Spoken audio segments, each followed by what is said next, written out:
Things I used to do, I don't do no more. The things I used to do, I don't do no more. Things I used to do, I don't do no more. Okay, so this is I'm launching into yet another little question here with Petra, and I noticed on the panel, which was really good, that you spoke on. It was more medically oriented, which was interesting, but you were with Dr. Meryl Nass and Dr. Ryan Cole Mhm. and a woman, Dr. Kat, I'll mess up, was it Lindley? Yeah, She Lynn. was from Texas. Yes, yes. Although she had an accent, I'm not sure where. Well, she said she was born and raised in a communist country. She spoke to that experience. So, Yes, yes. but she's actually been practicing in Texas medicine. And she made an interesting point there on the panel. She said that she had already become disillusioned with the way that allopathic, I mean, that's still what she's doing, but she was disillusioned with all of the controls and the bureaucracy and so forth. So Yeah. she had launched out on her own in 2017. So she was ahead of the curve, Mm. which sounded like it was good. Yeah, But I one think. thing, go ahead. Sorry, no, sorry, Melissa. You finish your point.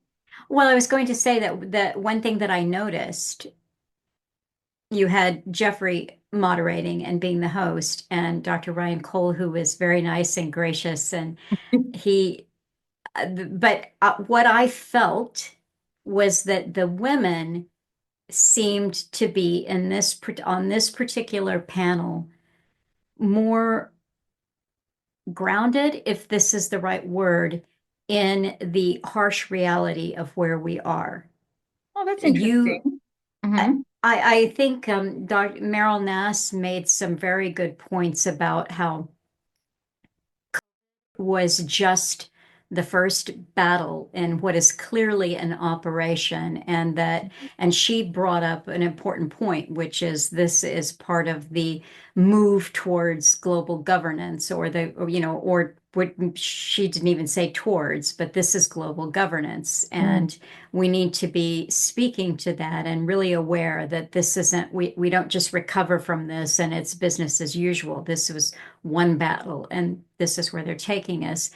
And you made a funny comment that you didn't want to be the resident doomer, but you said that you believed that this would always be kind of small, the resistance, but more Mm. importantly, you said something that you said to me when we spoke in the real history that we did.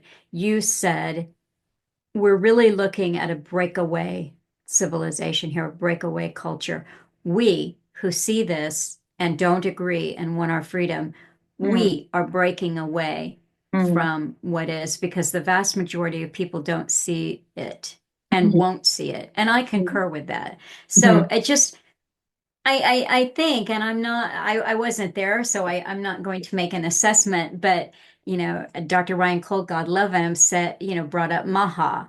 And, I just am like, well, that's really nice not to eat seed oils. But I think that it's really important that everybody's aware of the fact that you're right, it's a breakaway.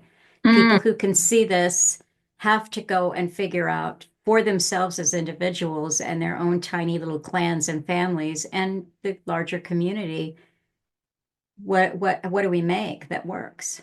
Because you Mm. can't go back to a broken system.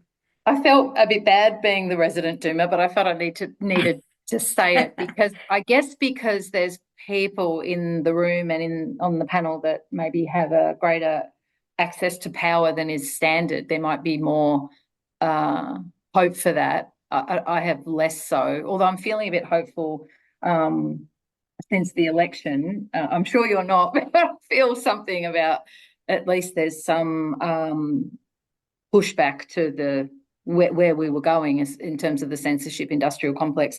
But I'll just say, I thought it was funny when Ryan said he was the thorn between the roses. Yes.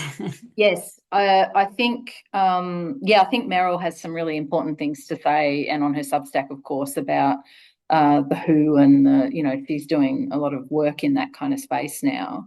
I feel like I'm not sure where I'm going with this point, but I felt like I needed to identify that, if only to be clear about myself. But afterwards, one of the Australian journalists said to me, it was because you were so locked down for so long. I understand why you feel that.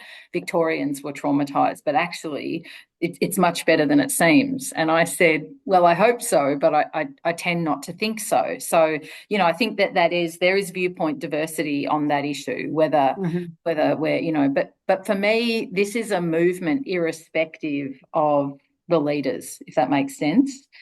And by that, I mean the populist movement that, say, got Trump into office, but also those of us who are resistant to the technocratic state, to being surveilled, to being this busting of natural limits, whether it's sex and gender or whether it's Neuralink, or we don't actually want that. And I think those of us in this paradigm have to face squarely that we're not part of the dominant culture and forge alternatives. And my sense is that there's, within our movement that is not a movement, there's viewpoint diversity on that. So some people feel more hopeful that now we've got the levers of power or something, and others do not. And I'm probably agnostic on that, but I think the movement is not about the individuals who are currently in power, let's say, who have stormed the citadel, but rather it's about what is behind that. There's a populist movement. So on the one hand, we're in the minority, and there's lots of people who don't grasp it because they've been propagandized. But there is a groundswell emerging of people who, reflecting back on what happened, there is the lockdowns, and the mandates. There are more people, it would seem, that regret their decision, or that feel that there was that they were co-opted or propagandized. There's a little bit more awareness, it would seem to me, than there was. Maybe I'm not talking about the panel. I'm talking about something else now. People in general, that's okay. I think that I agree. I speak to people who didn't even start to question things until they had received several of the experimental, and now they're looking at that and questioning it and trying to take steps and see what's what. So I do see that. I guess I will always be I don't even know what the word is. I let's not put a label on it, but I always see the political solution as an unfortunate place in which the populace puts their energy. Because when I look, I just did the intro to a really excellent talk that Alan did back in 2006. My little 2 cents worth was that I considered the players around Trump to be a pantheon of gods or wannabe gods. I actually couldn't see Musk as a god. I can't. He's Puck. Oh, yes, I did hear a little bit of that. I fell asleep listening to that. Yeah, that's actually, oh, well, shoot. I've got to do something to keep Petra awake. But I often listen to podcasts. Not that it put me to sleep. Sorry. No, that's all right. Genuinely. But yeah. what I see here is what you've got. The key people behind J.D. Vance is Palantir and Peter Thiel. So you're talking about uber surveillance. And, you've got this MAHA, Make America Healthy Again, but nobody is acknowledging the elephant in the room, which is the populist choice is the one who rolled out Operation Speed. And he's always been deeply proud of that, at least publicly. I did that. I take credit for that. One of Musk's Tesla had something to do as a manufacturing platform for I think the actual company might have been based in Germany, but whatever, he gave them the manufacturing base that they needed to do this, and he's been very love my love. And my understanding is his profits have gone up dramatically too. Yeah, I think where I personally am at with what you're saying is that I'm happier that there's a pushback than not. Okay, so I agree with you that ultimately, you know, if you look at the wars, it's basically stayed the same regardless of who's in power, you know, Right. and we see this, and as Alan said, it just gets worse and worse. So at the sort of meta level, I agree with that, but maybe I'm a little bit caught up in the enthusiasm, at least partial, maybe more so than your audience, that we have people who, at least at one level, now no doubt they're going to disappoint us, but are saying they want to turn around the censorship industrial complex, and they're saying they want to turn around mandatory vaccines. So extreme on the childhood schedule now, and with COVID, am I allowed to say that word? Anyway, maybe That's yeah. So I at least appreciate that we have someone and a group of people at the helm. And I don't think it's the people that matter, but I'll get back to Operation Warp Speed or what I think about that in a minute. But to me, it's the movement that matters, not the individuals. I think we get caught in the individuals, and they could just be riding our movement, but the movement is big enough that it's here to stay. And I think the movement says, I don't want to be controlled. And I'm surprised that we're anywhere near the levers of power, actually. Genuinely. Now, you might say, and I fully respect that, we're actually not. This is leading us like the Pied Piper to a cul-de-sac, and then we just end up in the same position. And I'm well aware that could be the case. But if this doomer can be just a little bit hopeful, I feel like there is a populist movement in the West, across the West, not just in the US, that is saying no more of this censorship, no more of this control, whether it's the trucker protests or the farmer protests. So it's two steps forward, one step back. We're definitely under the kind of nexus of control, but I feel happier that there's some explicit resistance to that than not. But I can appreciate that possibly for you, Melissa, that's not the case because of Trump was at the forefront of Operation. Now, my thought about that is that he is, he was completely embedded, and he is embedded, but I wonder if everyone around him is. I also wonder if we assume, now this could sound naive, but do we assume that they never change? Like, is it possible that he has reflected? Yes, we do. All right. Yeah. Is it possible that I had the same conversation with my brother, who definitely would be part of the populist, and he's a professional class person, but he's definitely believes that this is a good thing that has happened. And I keep my opinions to myself, but he was answering someone else's criticism of RFK Jr., and he said, can people not change? And I thought to myself, seldom do. But, well, that's where the leopard doesn't change its spots. But we can, I see RFK as a completely different character to Trump.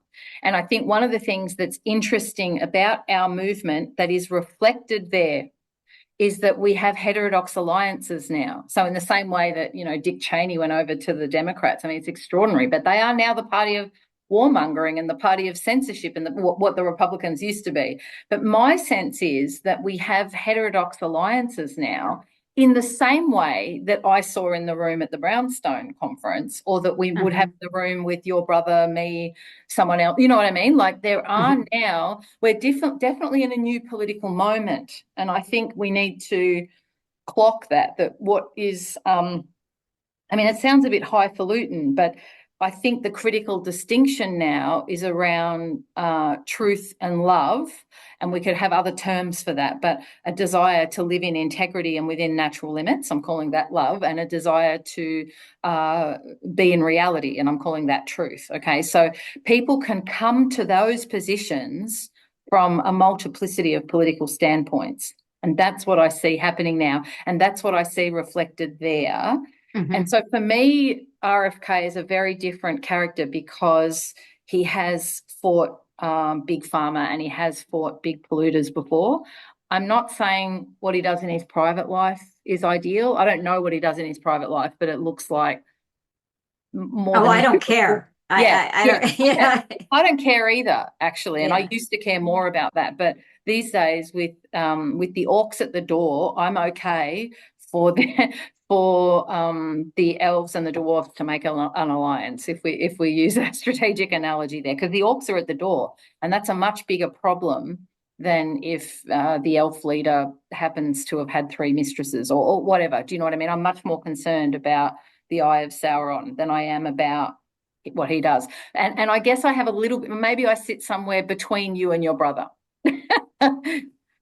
Yeah, because I see that there is a populist movement pushing back. And I think one thing we have to be careful of as Doomers, and I do hold a Doomer perspective, but is that we can never have people with any kind of profile or credibility on our side. And I think we can, and I think we do.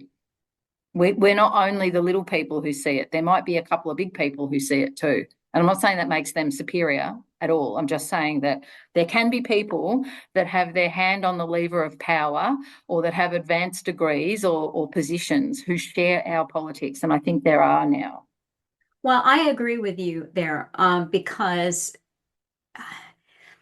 you see I mean, you know this, but what we lived through is unlike anything that they have put people through.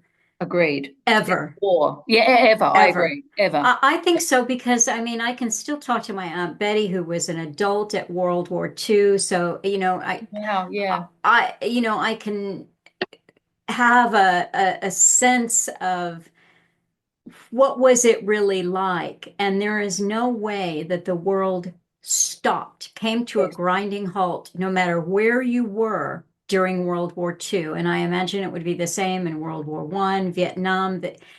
This event, this staged event, affected everyone. And so I think you're absolutely right. People at the, as you say, levers of power that have a little bit more power, they were definitely impacted by this. Well, I heard some interesting stories to that end when I was at the Brownstone about, I can't remember the name of the person, and I probably wouldn't say it anyway, but someone who was like at one of those Goldman Sachs type institutions, who lost their job and their friends, right? So it actually happened right across the board. And I think, just to pick up on your point about there's been nothing like it, I agree. Nothing ever went right into people's families either. So everyone knew where they stood in World War II, whether they were, you know, and even if they were propagandized, whether they were English, German, American, Australian, they were on the same team. Yeah, and likewise with people voting, whether they voted Labor or Liberal here, or Republican, Democrat, or, you know, Tory and Labor, people were aligned. But what this did that was so insidious, I mean, it's the darkest thing ever. It divided people right down to parents and children and partners. And many people in the dissident movement, I just was listening to a great interview with James Howard Kunstler and Elizabeth Nickson. She has a great Substack, and she used to be right in, you know, powerful positions. She was on she was an editor for Time Life magazine or something, and wrote for Harper's, and, you know, very elite places. And she was just talking about an estrangement with her adult daughter, and I just thought, you know, it's right through. And there was a lot of conversation around that at the Brownstone too. Like, people were divided right down to the deepest affiliations, like between between spouses and parents and children. There's no deeper affiliation. And that this got into and separated that, I just find it utterly noxious. Absolutely. I mean, I talk to people all the time whose marriages have been destroyed, who no longer talk to their parents, whose parents no longer talk to them, whose children are estranged from them. I mean, you're right. I mean, a war is going to be, you know, what side you're on. That's why it even unites people unethically, but it does. Yeah. Yeah, this was, I mean, I see it in my therapy practice too. Sorry to interject. Oh, that's okay.